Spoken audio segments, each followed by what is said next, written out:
우리 예수님이 이 땅에 태어나심으로 말미암아 인류의 역사가 예수님 이전과 예수님 이후로 나뉘게 됩니다. 그것을 우리는 Before Christ, BC라고 하고 또 Anno Domini, AD라고 그렇게 부릅니다. 예수님 오시기 이전과 예수님이 오신 이후로 인류의 역사가 나뉘어지게 된 거죠. 이 전체 역사의 흐름은 영어로 히스토리라고 합니다. 히스토리란 말은 his story, 그분의 이야기라는 거죠. 우리 예수님이 이 땅에 탄생하셨을 때 그 당시에 이 유대 땅을 지배했던 왕은 헤롯 왕이었습니다. 이 헤롯 왕이 이 땅에 왕이 태어난다는 그 소식을 듣고 그 당시에 태어난 아이들, 2살 이하의 아이들은 다 죽이도록 했습니다. 이게 유명한 헤롯의 영아 살해 사건입니다. 예수님은 이러한 헤롯의 죽음의 명령을 피해서 유대 땅에 살질 못하고 애굽으로 피신을 가게 됩니다. 그 애굽에서 머물러 계시다가 이 헤롯 왕이 죽었다는 얘기를 듣고 그 소식을 듣고 다시 이제 유대 땅으로 와서 북쪽 갈릴리 호수 근처에 있는 나사렛이라고 하는 지방에서 이제 생활을 하시게 됩니다. 그래서 우리 예수님을 무슨 예수라고 부르죠? 나사렛 예수다. 이 나사렛 지방에서 30살까지 예수님은 아버지 요셉이 목수였지 않습니까? 그래서 그 목수일을 배워서 목수로 그렇게 활동을 하신 걸로 그렇게 이제 여겨집니다. 이후에 이제 30살 전으로 해서 예수님이 공생애 사역을 시작을 하십니다. 여기서 공생애라고 하는 것은 예수님이 공적인 삶을 사셨다는 거예요. 어떤 개인적인 사적인 삶에 매여 있는 것이 아니라 하나님 나라와 또 그 복음의 확장을 위해서 전적으로 헌신한 기간, 그 기간을 우리는 공생의 기간이다, 그렇게 얘기를 합니다. 이 공생의 사역을 하실 때 예수님의 사역의 주무대가 어디였습니까? 예수님이 자라셨던 갈릴리 지역이었어요. 그 갈릴리 호수 주변에서, 갈릴리 주변에서 제자들을 부르셨습니다. 그리고 거기서 또 많은 활동을 하시고 이적을 베푸셨어요. 첫 번째 이적이 무슨 이적이죠? 가나 혼인잔치에 물로 포도주를 만드신 이적이었어요.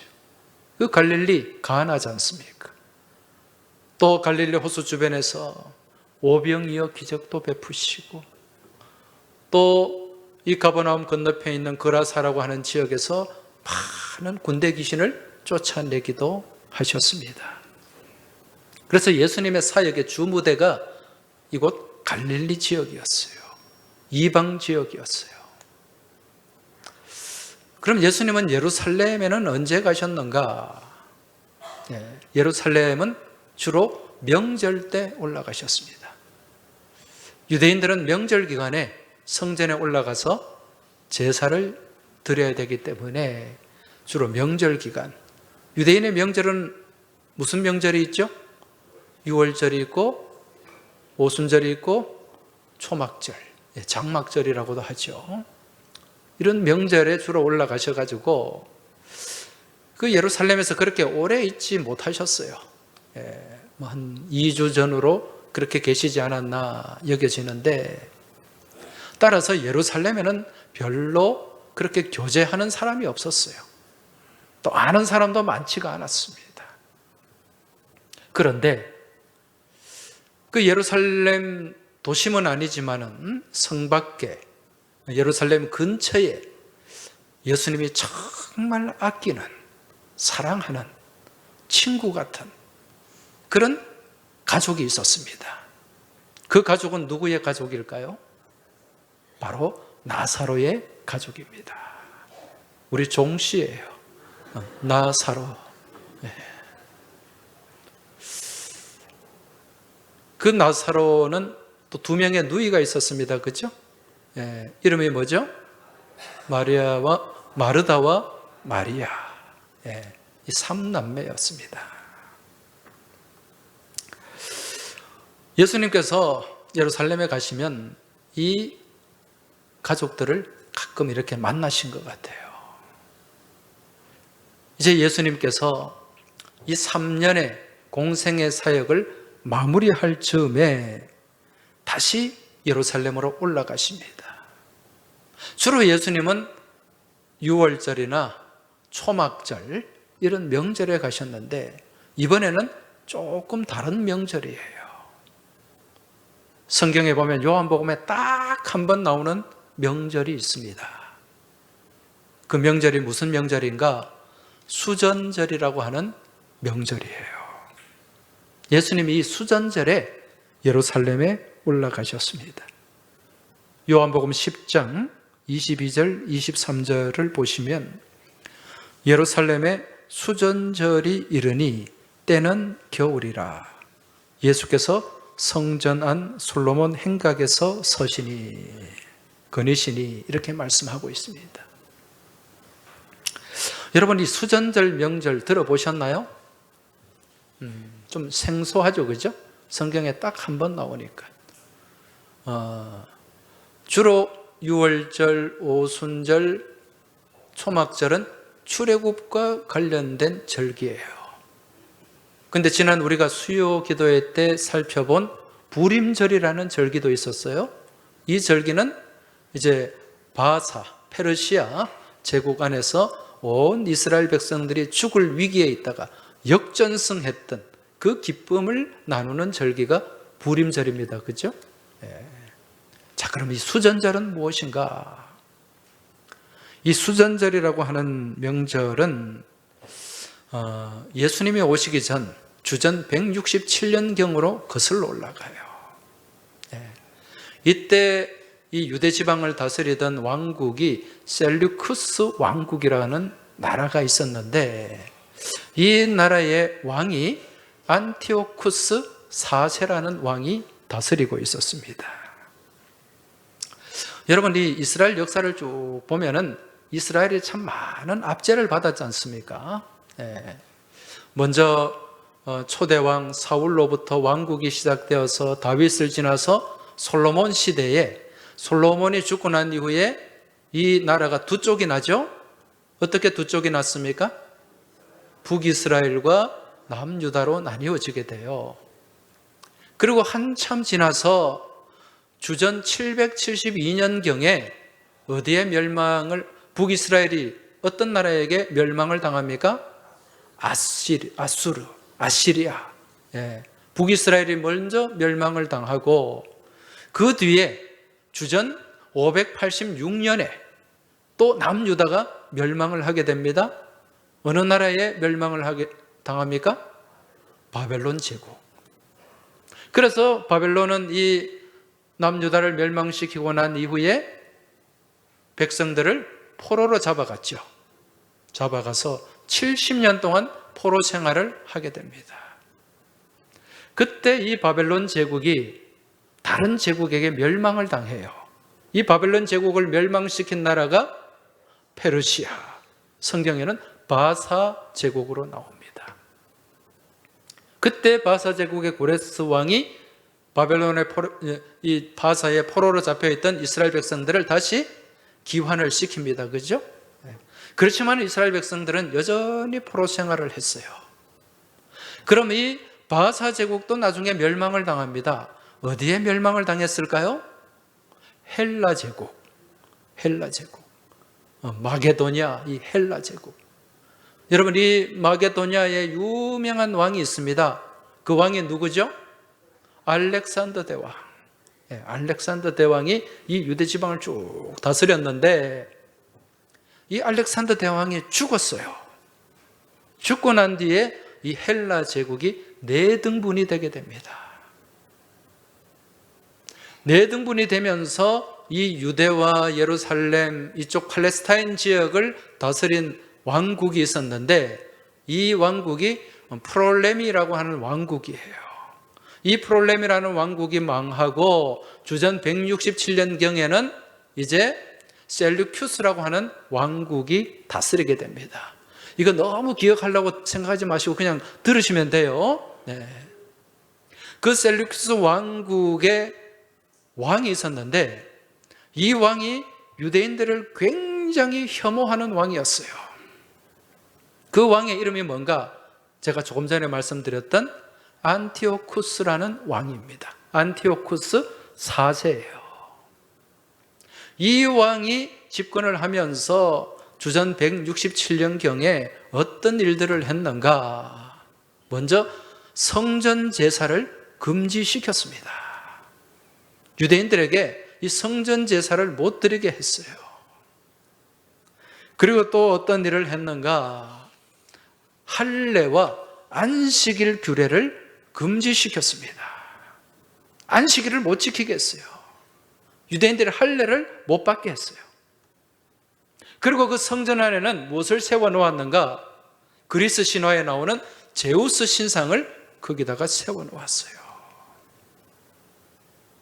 그리고 이 안티오쿠스 왕을 사람들에게 뭐라고 부르게 했는가? 에피파네스라고 부르게 했어요. 에피파네스. 이 에피파네스라는 말은요, 내가 신이다, 그런 말이에요. 신이 현현했다, 그런 말인데 그 내가 신이다, 내가 하나님이다. 누가? 안티오쿠스라는 왕이.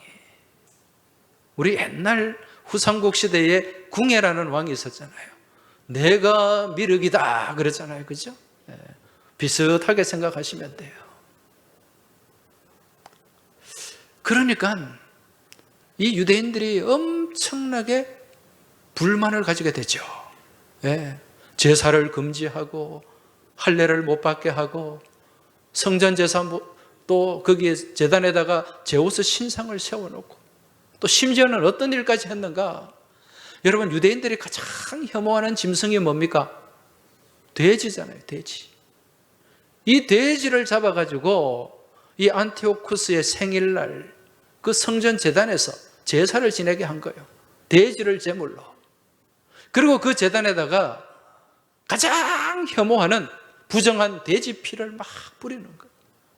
그러니까 이 유대인들이 막 이 폭발을 한 거예요. 폭발을. 뭐 저런 미친 XX가 있냐. 그러면서 유대인들이 이제 반란을 일으키게 됩니다. 그 반란의 주동자가 누구인가? 여러분 혹시 마카비라고 들어보셨어요? 마카비. 이 마카비라는 사람이 주동이 돼가지고 반란을 일으켜요. 그 반란에 성공을 합니다. 그래서 이걸 마카비 혁명이다, 그렇게 얘기를 하는 거죠. 그때가 주전 163년경입니다. 그래서 이 혁명에, 이 전쟁에서 이긴 유대인들이 다시 성전을 회복하게 됩니다. 성전 제사를 회복하게 돼요. 성전을 정화하게 됩니다. 그 우상의 상, 제우스 상이 세워져 있고 돼지 피가 뿌려지고 그런 성전을 깨끗하게 정화하고 새롭게 수리를 하게 돼요. 그러면서 이때를 뭐라고 불렀는가? 수전절이라. 숫자가 무슨 숫자일까요? 수리했다, 새로 청소했다, 깨끗하게 했다. 저는 성전을 얘기하는 거예요. 그 성전을 다시 수리한 날이다. 이때가 언젠가 히브리력으로 기슬루월 25일입니다. 우리 태양력으로 하면 12월 25일이에요. 그래서 유대인들은 이때를 명절로 정해놓고 일주일 동안 명절 기간을 삼게 했던 거죠. 우리 예수님이 언제 올라오셨다고요? 수전절에. 수전절에. 이때는 겨울이라 그렇게 말씀하잖아요. 그렇죠? 자, 이때 올라오신 예수님이 이제 수전절에 올라오신 예수님이 이제 불과 몇 달 후면은 6월절 어린 양으로 십자가를 지게 됩니다. 그럼 왜 이 공생의 마지막에 예수님이 이 성전에 올라오셔서 수전절 명절을 지키셨는가? 그 이유가 있겠죠. 여기에는 메시지가 있습니다.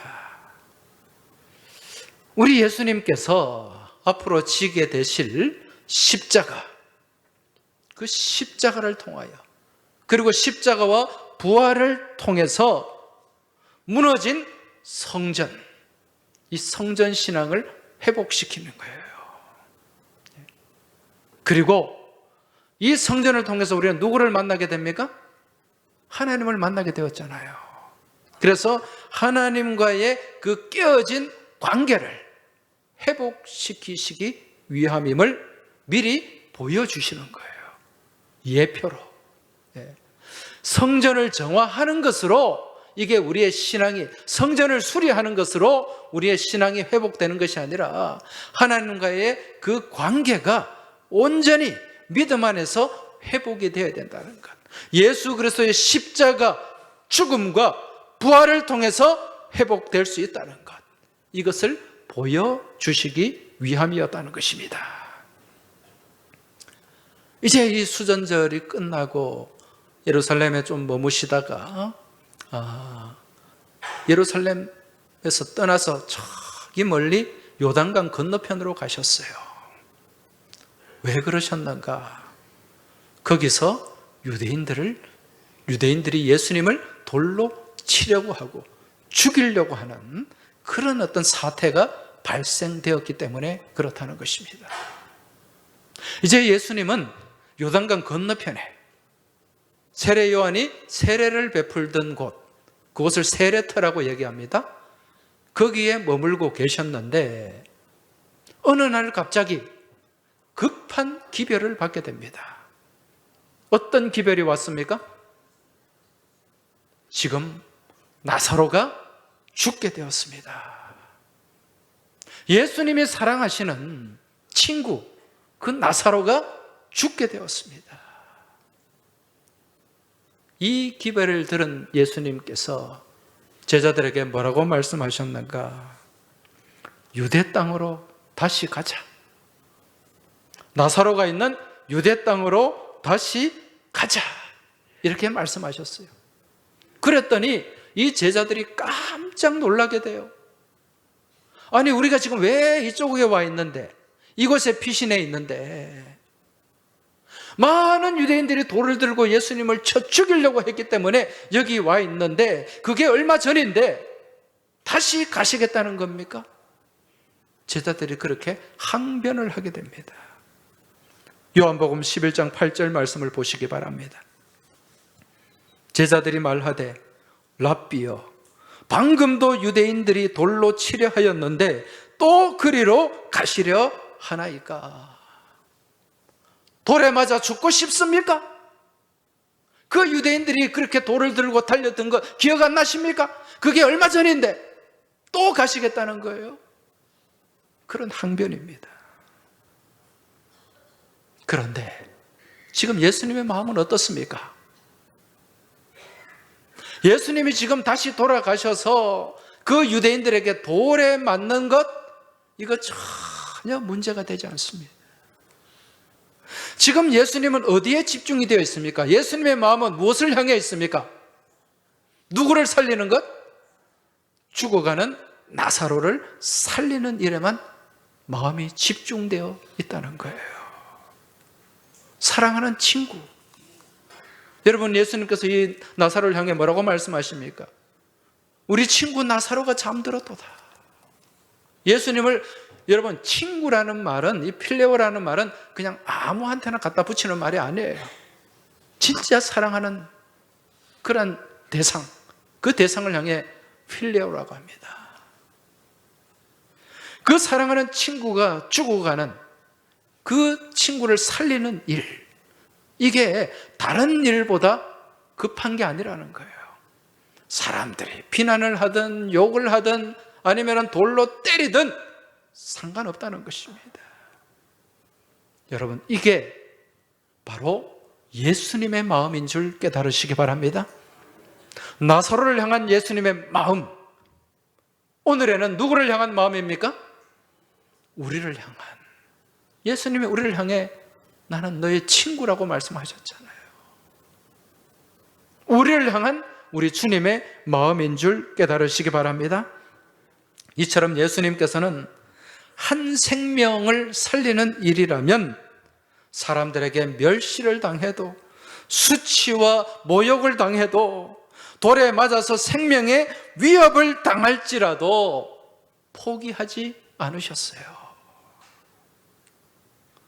여러분, 예수님이 공생의 사역을 하실 때 많은 사람들이 예수님을 비난하고 죽이려고 달려들었어요.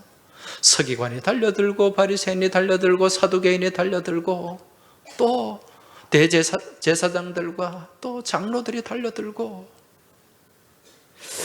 여러분, 그러한 예수님을 향한 비난과 공격에도 전혀 개의치 않았습니다. 그러한 비난을 받으면서도 세리에게 다가가시고 창녀에게 다가가시고 죄인들에게 다가가셨어요. 왜? 그들을 살리기 위해서. 그래서 비난하는 사람들은 예수님을 향해 뭐라고 얘기를 했습니까? 저 예수라는 자는 저 세리들, 저 창녀들, 저런 것들하고만 논다. 그래서 별명이 세리와 죄인의 친구다, 세리와 창녀의 친구다, 그렇게 비난을 했던 거죠.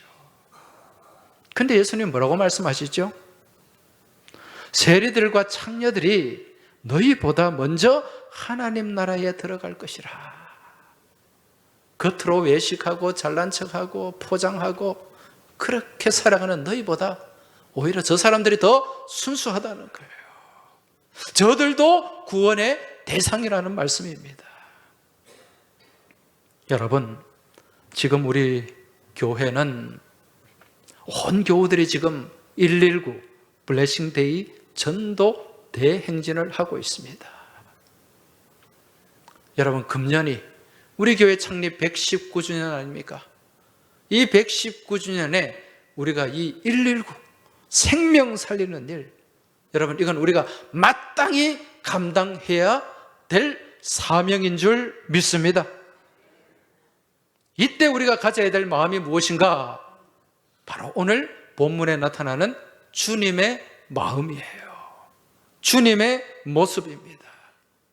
세상 사람들로부터 비난을 당하고 수치를 당하고 모욕을 당하고 심지어는 돌에 맞는 목숨의 위협을 당할지라도 사랑하는 사람을, 그 한 생명을 살리기 위해 최선을 다해 나아가는 모습, 여러분, 이 모습이 바로 오늘 주님의 사랑 안에 살아가고 복음 안에 살아가는 우리들이 가져야 될 믿음의 모습인 줄 깨닫습니다. 우리가 지금 전도 행진을 하면서 매주일마다 우리가 파송의 찬송을 불 속에라도 들어가서 이 찬송을 부르고 있습니다. 여러분, 이 불 속에라도 들어가서, 이 말은 정말 불에 타 죽을지라도 돌에 맞을지라도 내가 생명 살리는 일에 최선을 다하겠다는 고백 아닙니까? 이 찬송 어떻게 부르십니까? 그저 남들이 부르니까 할 수 없이 같이 부르는 그런 영혼 없는 노래입니까? 여러분, 찬송은 그렇게 불려서는 안 돼요. 우리가 이 가사 한 절 한 절을 곱씹으면서 가슴에 새기면서 그렇게 찬송할 때 여러분, 그 찬송에 은혜가 있고 능력이 나타나게 되는 줄 믿으시기 바랍니다. 우리 이 시간 다시 한번 이 가사를 생각하면서 같이 한번 찬송을 하겠습니다. 불 속에라도 들어가서 우리 3절, 이 고백을 담아서 같이 한번 찬송할 수 있길 바랍니다. 골고다 언덕길 오르신 예수,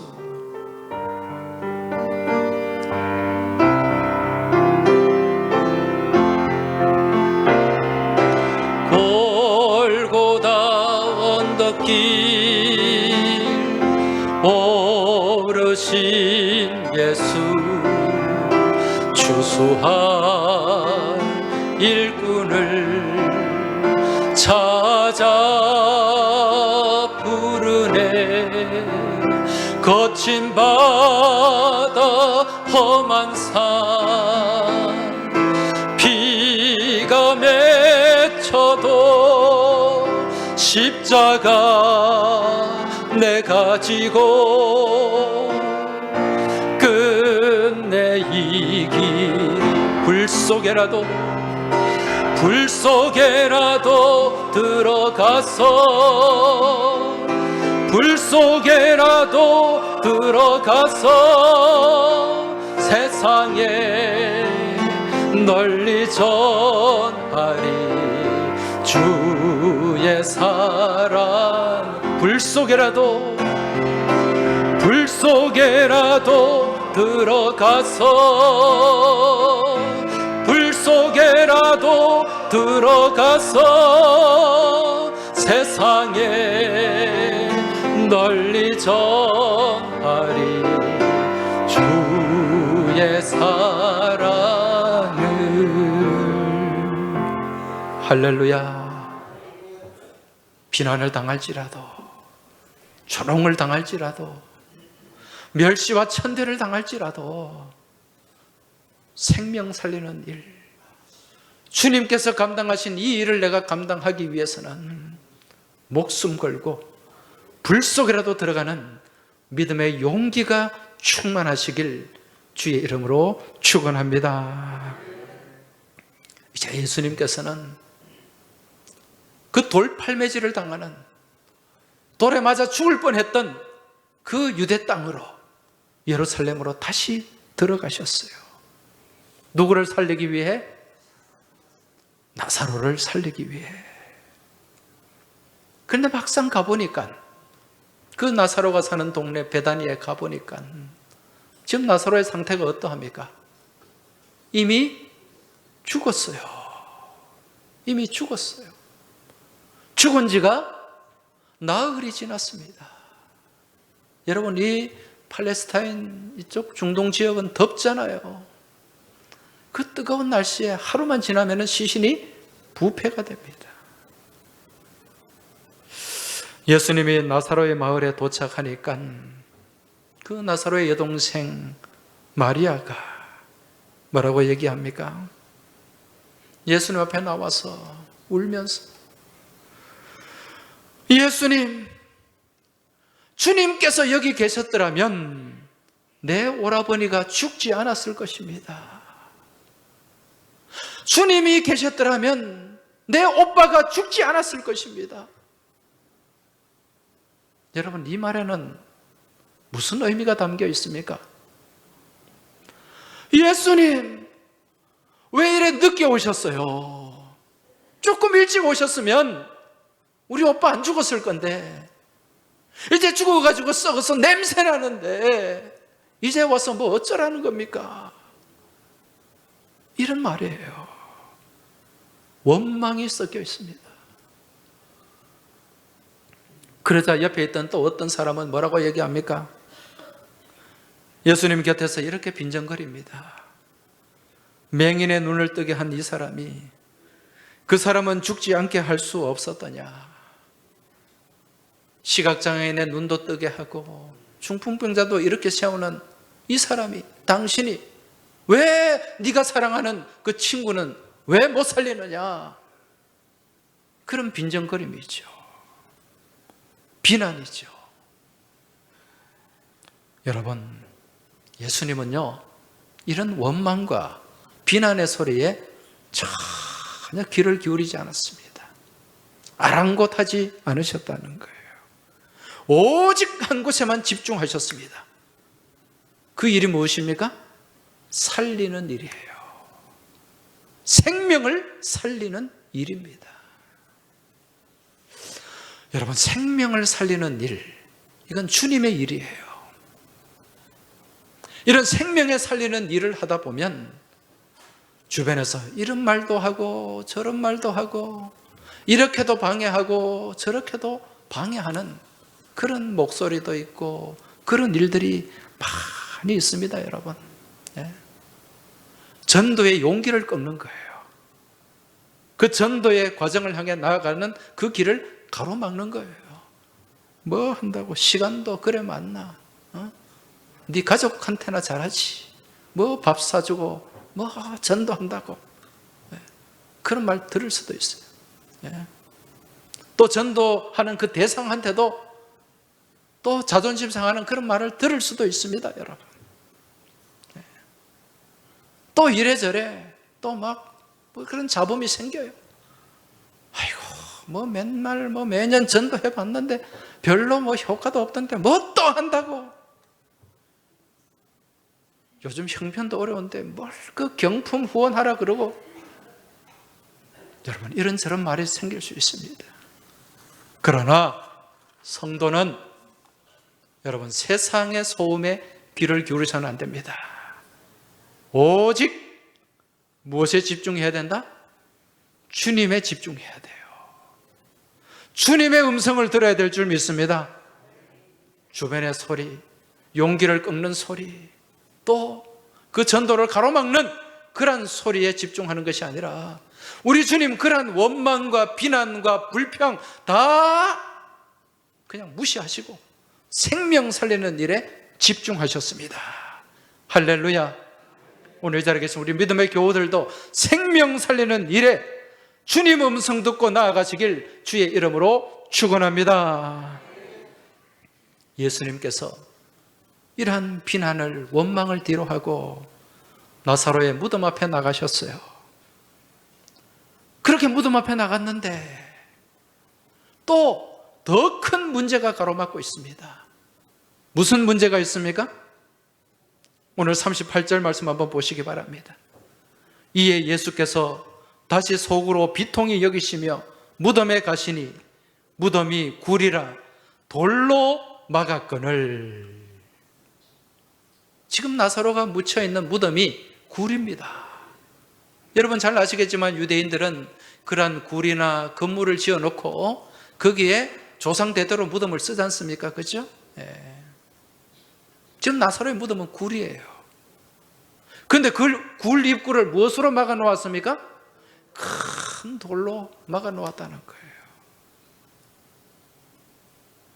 이 돌문을 열어야 됩니다. 지금 이때 무덤에 돌로 막혀 있는 이 상황 속에서 또 이 나사로의 여동생 마르다가 뭐라고 얘기합니까? 주여, 죽은 지가 나흘이 되었음에 벌써 냄새가 나나이다. 내 오빠가 죽은 지가 나흘이 넘었기 때문에 벌써 썩어서, 시체가 썩어서 냄새가 진동하고 있습니다.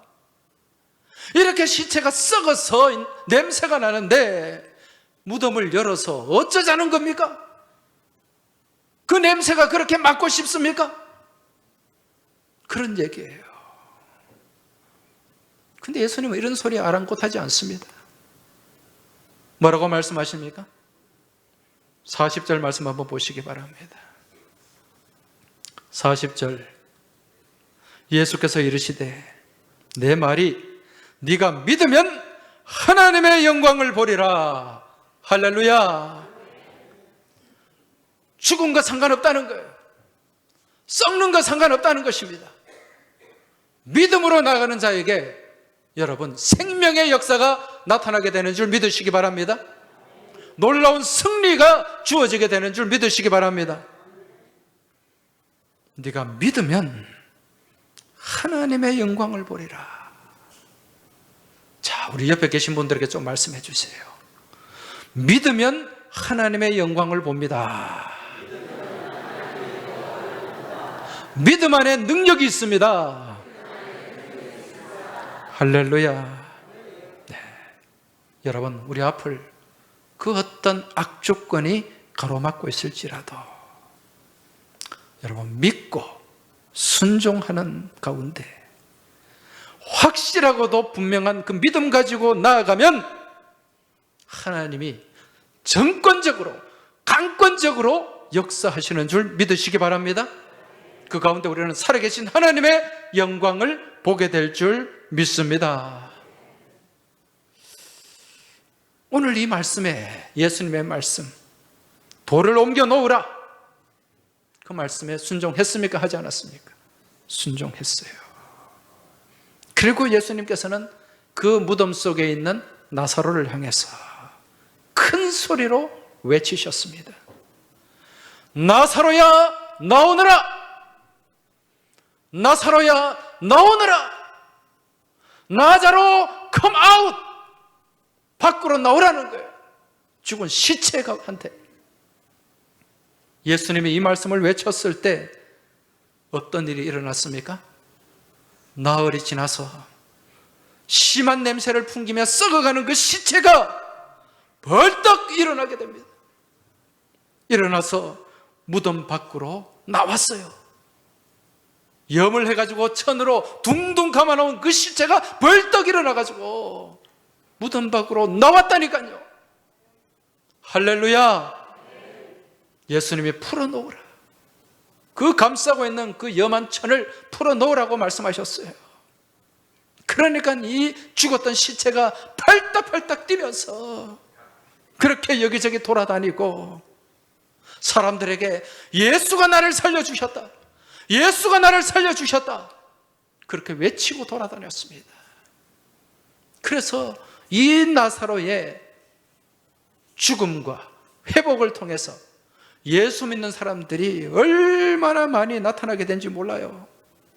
요한복음 12장 11절 말씀 한번 보시기 바랍니다. 나사로 때문에 많은 유대인이 예수를 믿음이러라. 할렐루야. 바라기는 오늘 우리도 죽었다가 다시 예수의 은혜로 살아난 나사로와 같은 존재인 줄 믿으시기 바랍니다. 나 때문에 예수 믿고 다시 살아나는 은혜가 있길 주의 이름으로 축복합니다. 나사로 때문에 많은 유대인이 예수를 믿음이라라. 여기에다가 자기 이름을 한번 넣어서 한번 하면 좋겠어요. 저는 뭐 같은 종씨니까 문제 없어요. 낮의 천 때문에 많은 유대인이 예수를 믿음이라라. 거기에다가 우리 각자의 이름을 넣어서 황성학 때문에, 우리 김선홍 때문에 각자 이름을 넣어서 한번 외칠 수 있길 바랍니다. 화면을 좀 띄워주세요. 저기 나사로 때문에 저기다가 자기 이름을 넣는 거예요. 시작. 낮의 천 때문에 많은 유대인이 가서 예수를 믿음이러라. 할렐루야. 저기다가 조금만 더 바꿀게요. 많은 잃어버린 영혼이 가서 예수를 믿음이러라. 할 수 있겠죠? 누구 때문에? 나 때문에. 다시 한번 시작. 낮의 천 때문에 많은 잃어버린 영혼이 가서 예수를 믿음이러라. 할렐루야. 이 역사 일어나게 될 줄 믿습니다.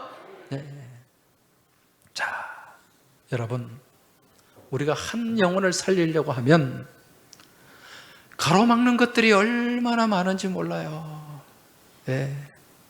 얼마나 많은 돌들이 그 전도를 가로막는지 모릅니다. 여기저기 주변에서 비난하고 원망하고 왜 쓸데없는 짓 하냐고 그러고, 그러면서 그 전도를 가로막는 돌들이 있어요.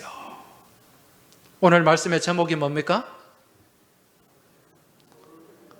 제목이라도 좀 보고 들어오소.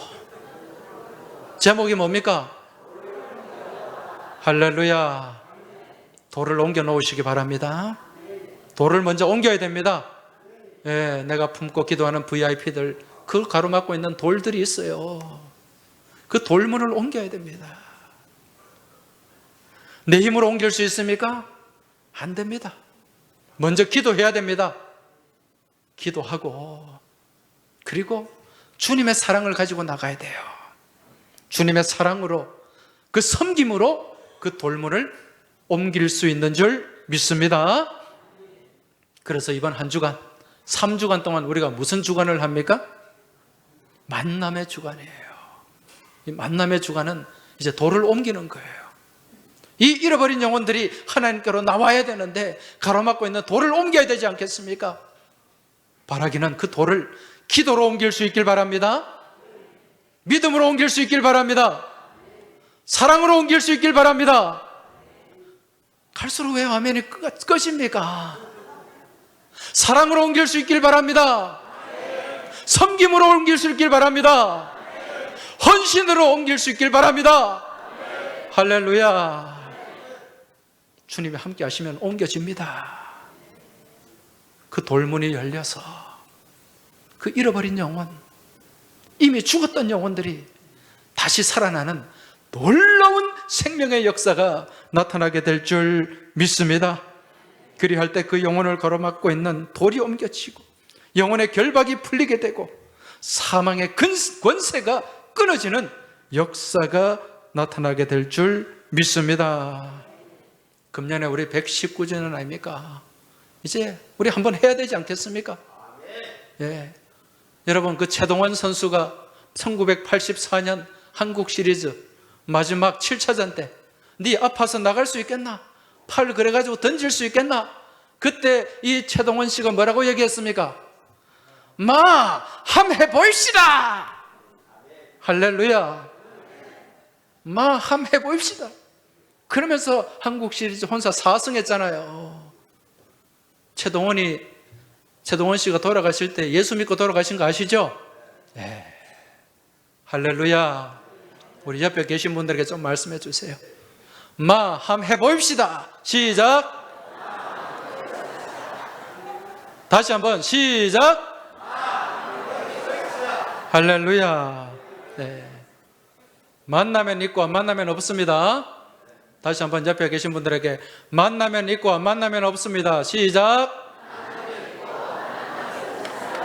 할렐루야. 한번 해보입시다.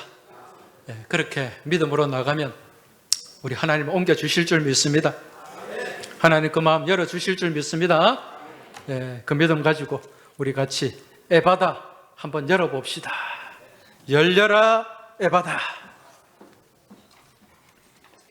네, 우리 고백하면서 손뼉 치면서 찬송하며 나가겠습니다.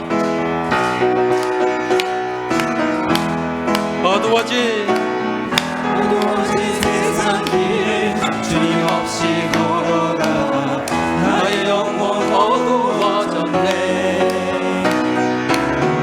어느 것이 길인지 어느 것이 진리인지 아무것도 알 수 없었네. 주님 없이 살아가는 모든 삶 실패와 좌절뿐이네. 사랑하는 나의 주님 내 영혼 눈을 뜨게 하소서. 열려라 에바다 열려라. 눈을 뜨게 하소서. 죄악으로 어두워진 나의 영혼에 나의 눈을 뜨게 하소서. 아무것도 알 수 없고 아무것도 볼 수 없고 아무것도 들을 수 없네. 세상에서 방황하며 이리저리 헤매이네. 사랑하는 주님만 한데 어두웠던 나의 눈이 열리고 어두웠던 비가 열렸네. 답답했던 나의 마음 열리고 나의 영혼 살리네. 열려라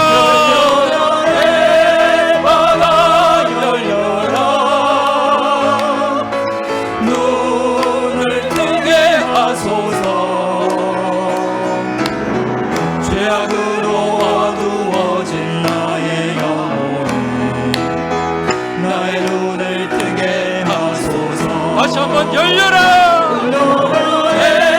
에바다 열려라.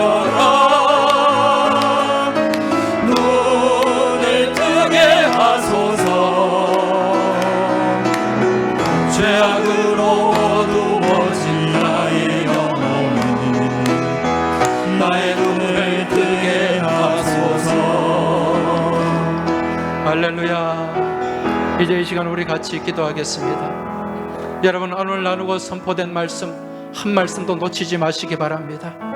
이 말씀 붙잡고 담대한 믿음으로 나아가시기 바랍니다. 주변에 조롱과 원망과 또 나를 비난하는 그러한 목소리들이 있을지라도 거기에 개의치 않고 주님의 음성 듣고 주님의 말씀 붙잡고 나아가길 주의 이름으로 축복합니다. 그리하여 우리 사랑하는 영혼, 우리 사랑하는 형제, 친구, 가족들을 가로막고 있는 그 돌을 옮겨 놓을 수 있길 바랍니다. 돌을 옮겨 놓아서 하나님께 나오는 그 길이 열리게 하여 주시고 또 그 길을 통하여 우리 주님을 만나는 은혜, 생명의 역사가 나타나는 그 은혜가 이루어질 수 있도록 이 시간 같이 우리 한번 같이 합심해서 통성으로 기도하며 나아가겠습니다. 주여 한번 외치고 기도하겠습니다. 주여, 살아서 역사하시는 아버지 하나님, 오늘 저희들에게 귀한 말씀을 주심에 감사합니다. 저희가 이 말씀 붙잡고 나아가게 하여 주옵소서.